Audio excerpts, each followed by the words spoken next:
मुख्यमंत्री पूर्व प्रदेश अध्यक्ष श्री जयराम ठाकुर जी जो संबोधित करेंगे। उनके साथ इस प्रेस वार्ता में पूर्व प्रदेश अध्यक्ष एवं पूर्व मंत्री श्री सुरेश भारद्वाज जी, प्यार सिंह कंवर जी, राजीव पंडित जी, सुनील धर जी उपस्थित है। मैं निवेदन करूंगा सीधा श्री जयराम ठाकुर जी से कि अपना वक्तव्य आपके समक्ष रखेंगे। धन्यवाद। धन्यवाद मित्रों, आज दुनिया के सबसे बड़े लोकतंत्र में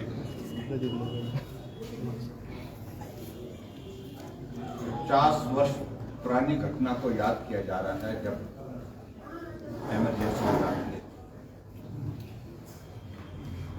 और पूरे देश भर में भारतीय जनता पार्टी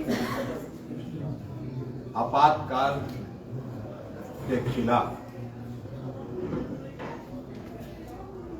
अपनी आवाज लोगों तक पहुंचाने के लिए हमारी नई जनरेशन इस दुनिया के सबसे बड़े लोकतंत्र में इस प्रकार की भी घटना हुई है उसको स्मरण करवाने के लिए आज कार्यक्रम कर रहे हैं। और उसी के अंतर्गत आज शिमला में भी यहाँ पर कार्यक्रम हुआ है। सभी जिला मुख्यालय में हमारे कार्यक्रम हुए थे। आपातकाल के विरोध में जिस प्रकार से उस वक्त यातनाएं दी गई थी, लगभग 1.5 लाख लोगों को जेल की सलाखों के पीछे डाल दिया गया था। रात को उस वक्त की प्रधानमंत्री इंदिरा गांधी ने देश के राष्ट्रपति को बाध्य कर दिया था कि रात को ही आज ही आपातकाल की घोषणा हो जाए, और उन्हें दबाव में आकर के वो की भी। मंत्रिमंडल की बैठक दूसरे दिन की। उन सारी डिटेल में मैं समझता हूं कि जाने की आवश्यकता नहीं है। वो एक दौर सब लोगों को याद है जब इंदिरा गांधी का चुनाव जो है अवैध घोषित कर दिया था इलाहाबाद हाईकोर्ट के द्वारा, और 6 वर्ष के लिए अयोग्य घोषित कर दिया था चुनाव लड़ने के लिए। इस संदर्भ में जब उनको लगा कि कुर्सी हाथ से जा रही है, सत्ता हाथ से जा रही है और कोई रास्ता नहीं सत्ता में रहने का, तो देश में आपातकाल लागू कर दिया गया था।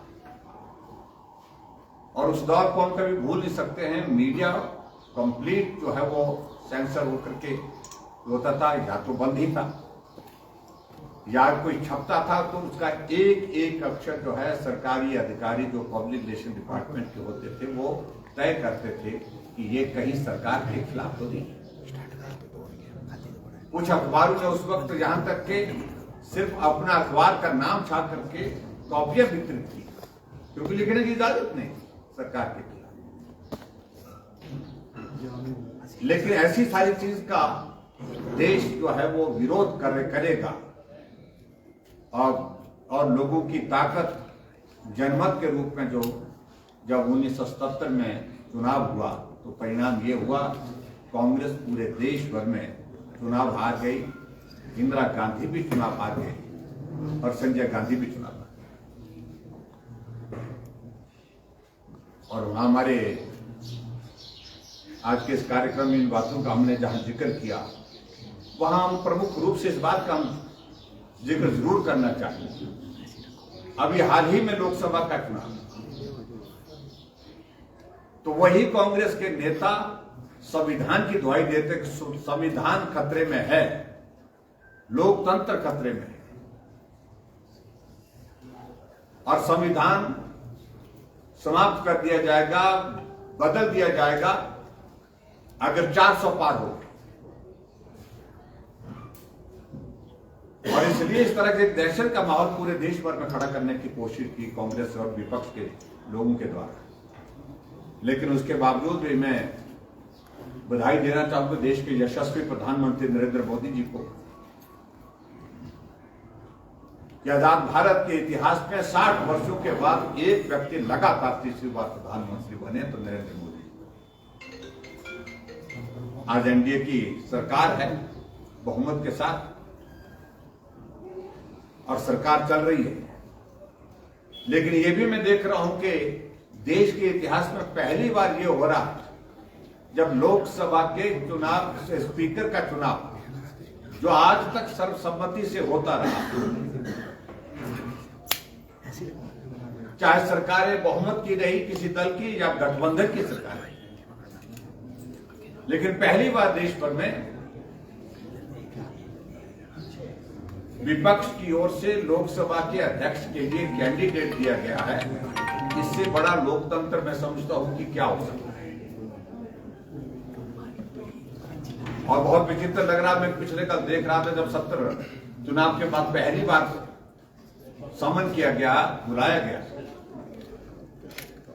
तो लोकसभा के सत्र में विपक्ष के लोग संविधान की प्रतियां हाथ में लेकर के चले। आप ही थे जिन्होंने संविधान को तहस नहस किया। आप ही तो थे जो आपातकाल लगा करके आप लोगों ने संविधान के एक नहीं अनेकों चीजें उसमें बदल दी। इन सारी बातों का जिक्र मुझे लगता है कि आज के इस दौर में होना ये बहुत आवश्यक है। इसलिए 50 वर्ष बीतने के बाद भी देश उस आपातकाल को कभी ना भूले जिसमें 1.5 लाख से ज्यादा लोगों को जेल की सलाखों के पीछे गई। लोकतंत्र की बात करने वाली कांग्रेस पार्टी जिसने 356 का इस्तेमाल 90 बार इस देश में 1947 के बाद किया, आप कल्पना कर सकते हैं 10 वर्ष से भारतीय जनता पार्टी की सरकार और एनडीए की गठबंधन की सरकार पूरे देश भर में चल रही है। चर्चाएं बहुत होती है, लेकिन उसके बावजूद आज तक इसका 356 का इस्तेमाल नहीं किया। जबकि हालात इस तरह के पैदा किए गए, वेस्ट बंगाल में इस तरह के जो खुलेआम जो लोगों की हत्याओं का दौर अभी तक भी समाप्त नहीं हुआ। कानून व्यवस्था नाम की कोई चीज नहीं है, सरकार नाम की कोई चीज नहीं है। उसके बावजूद भी लोकतांत्रिक व्यवस्था में विश्वास व्यक्त करते हुए किसी भी सरकार के खिलाफ इस तरह का कदम नहीं उठाया जो कांग्रेस ने 90 बार उठाया, 356 का इस्तेमाल। तो ये इतिहास के हिस्से हैं। तो मैं आज के संदर्भ में सिर्फ प्रमुख रूप से तो इस विषय को लेकर के बात कहना चाह रहा हूं, लेकिन इसके साथ साथ मैं और भी कहना चाह रहा हूं कि अभी हाल ही में लोकसभा का चुनाव संपन्न हुआ। कांग्रेस हारी है 68 में से 61 सीटों पर चुनाव। और जिस तरह से हम देख रहे हैं कि सरकार की पूरी ताकत सिर्फ कुर्सी बचाने के लिए लगी है, मुख्यमंत्री सिर्फ कुछ नहीं कर रहे, एक ही काम कर रहे कि मेरी कुर्सी सलामत किस प्रकार से रहे।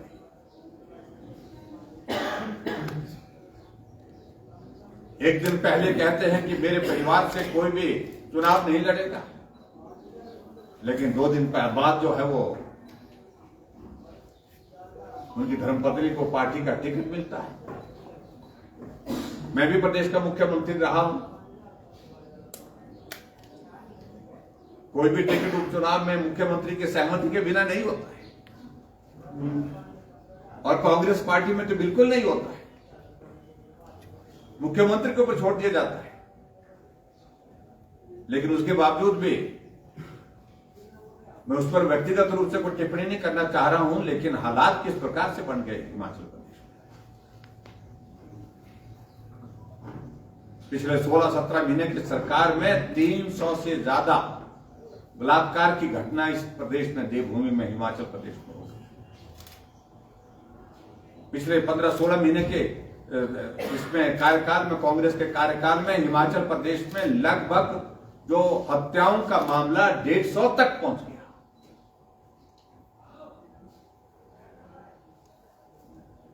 और ऊपर से मैं इस बात का मैं जिक्र जरूर करना चाहूँ, हाल ही में जो घटना जो हम सुनते थे, कभी यूपी में होती थी, कभी बिहार में होती थी, कभी दूसरे प्रदेशों में होती थी, कि जुडिशियल कॉम्प्लेक्स में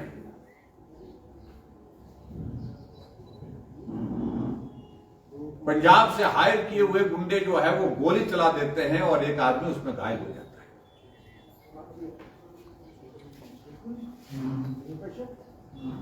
और जो गोली चलाने वाला जो लोग जहां पर बुलाए गए थे, वो जो भाड़े पर लाए गए थे, पैसा दे करके लाए थे, उनको लाने वाला पूरा विधायक का बेटा जो एब्सकॉन्डिंग है, ये आरोप उन पर है। लेकिन सत्ता कांग्रेस पार्टी की है, पूरा संरक्षण उनको प्राप्त है और वो पूरा विधायक की गिरफ्तारी नहीं की गई और उनके बेटे को छुपने की जो है खुली छूट दे दी गई है। ये कार्रवाई अगर सुनिश्चित नहीं हुई तो आपको कहूं पूरे प्रदेश भर में बहुत माहौल खराब होगा, वातावरण खराब होगा। कानून व्यवस्था के नाम पर जो है जिस प्रकार से धज्जियां उड़ गई इस सरकार में, ये आज से पहले कभी देखने को नहीं मिला। बच्चा आज रात को हम बिलासपुर में गए, बच्चा बोल रहा है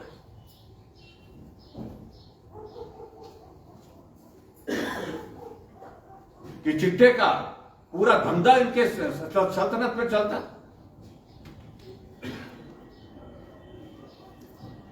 और चिट्टे की अगर बात कहूं मैं पूरे प्रदेश भर में जो हालात पैदा हुए हैं, क्योंकि सरकार का ध्यान तो उस तरफ है ही नहीं, कानून व्यवस्था पर ध्यान नहीं है, नशे की जो सारा ये दौर चल रहा है, चिट्टे का जो दौर चल रहा है, इसको रोकने के लिए कोई कारगर कदम उठाए, ये तो प्राथमिकता है ही नहीं। और प्राथमिकता होगी भी कैसे जब इनके नेता ही उसमें संलिप्त है।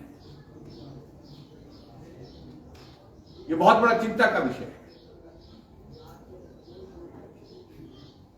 इतनी बड़ी घटना होने के बावजूद भी अभी तक जो है कह रहे हैं कि हम सबूत तलाश रहे हैं, कार्रवाई अभी तक हुई नहीं। इसका अर्थ यही है कि सरकार के संरक्षण में हो रहा है जो कुछ हो रहा है, और मुख्यमंत्री जी को सारी चीजों की जानकारी है, लेकिन उसके बावजूद भी कार्रवाई नहीं हुई। इसलिए भारतीय जनता पार्टी ने तय किया है कि ये कानून व्यवस्था का मुद्दा ये लोगों तक ले जाने का हमने फैसला किया।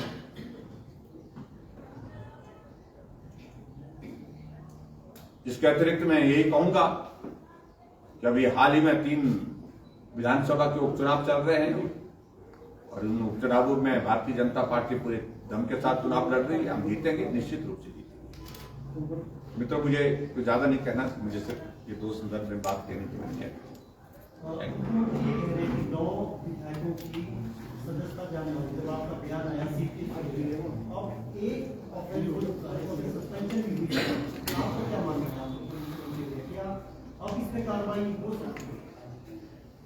देखिए, ये कोई भी अधिकार जो है विधानसभा अध्यक्ष के पास नहीं है कि विधानसभा के किसी सदस्य को उसकी सदस्यता समाप्त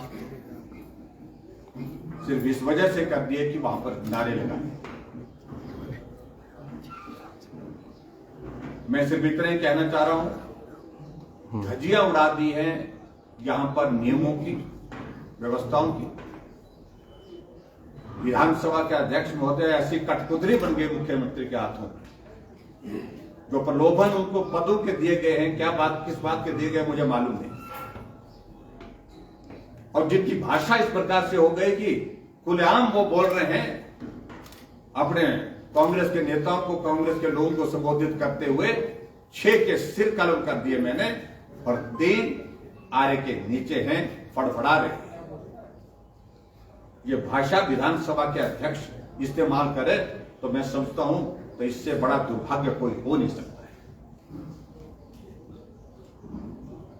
और विधानसभा के अध्यक्ष के बारे में मैं सिर्फ इतना ही कहना चाहूं, वो योग्य होंगे, लेकिन अपनी योग्यता का प्रदर्शन जिस प्रकार से वो करने की कोशिश कर रहे हैं, ये जो है हमेशा के लिए ये दाग उनके जो है इस पर जो है वो हमेशा के लिए रहेगा। जब एक निष्पक्ष अध्यक्ष के नाते आपको सारी चीजों पर फैसले करने थे, वो फैसले आपने नहीं किए, आप कठपुतली बनकर के सरकार बचाने के लिए मुख्यमंत्री के इशारे पर नाचते रहे। मैं पहली बार इन शब्दों का इस्तेमाल कर रहा हूं, लेकिन विवश होकर कर रहा हूं। यह करना आज की तारीख में आवश्यक है। 3 निर्दलीय विधायकों के त्याग पत्र 3 महीने तक स्वीकृत नहीं होते हैं। अब जब लोकसभा और जो चुनाव का परिणाम आना था उससे एक दिन पहले स्वीकृत किए जाते हैं।